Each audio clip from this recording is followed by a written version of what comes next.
This student took on his super woke college professor and won. Blake, thanks for coming on.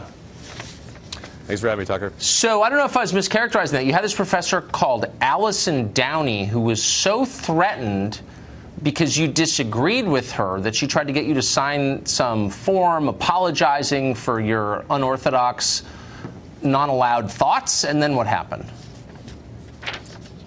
Right, yeah, she asked that I would sign a document complying with her asking me to apologize to the class as well as giving her a written apology. She asked that I would stand in front of the class in silence as I apologized, and then they would give any comments on my outbursts. Did she say what specifically she was so offended by? She didn't like the fact that I disagreed with the subject being pushed in class being more than one gender, male privilege, systemic sexism, and mansplaining. Is mansplaining a measurable thing? I mean, is it a species of social science studying mansplaining? What is mansplaining anyway? Do you know? Did you learn? I'm not sure. I think it's any time a man speaks, really. Huh. And so no, it isn't measurable. What did you? Right. I mean, it's a species of dumbness, really. So, but what did you? It's propaganda. What did you say about gender that made her so mad, specifically? Well, I first referenced entities like The Economist who have debunked the myth of the 77 cents on the dollar wage gap. And I also stated that biologists don't agree that there are more than two genders. They don't believe that there are 72 genders or more across the board. Most of them disagree. And she really didn't appreciate that. So by citing the longstanding view of biologists, the hard scientists, Allison Downey, who supposedly, you say she's a professor, tried to get you to stand in front of the class and take abuse. Did you do that? No, I didn't. I was supposed to, but she really didn't give me a chance. I was given 10 days to comply, but the day after she asked this of me, she decided to push it on through to the university's provost office to then hold a hearing, which would decide whether or not it could be allowed in class, period.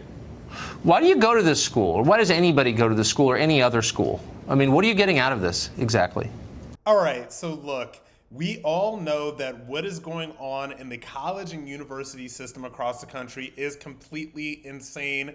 What you have at this point in 2024 is the culmination of decades, okay, of the college university system hiring these very far left liberal radicals and putting them in teaching positions all across the country at colleges and universities, okay? These people are not just liberals, they are leftists. They are far left radicals.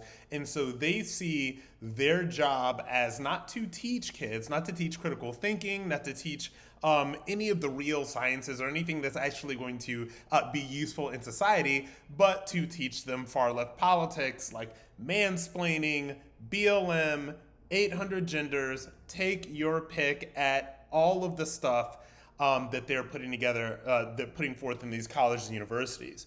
And it's putting these kids in the very uncomfortable and very awkward position to where if they stand up against this indoctrination, if they say what they really feel, then all of a sudden they're going to become the villain and their grade and their GPA and their entire reputation is at stake. When even a right-leaning conservative kid, whatever you want to call it, if they go up against these professors will make their lives basically a living hell, which is deeply unfortunate.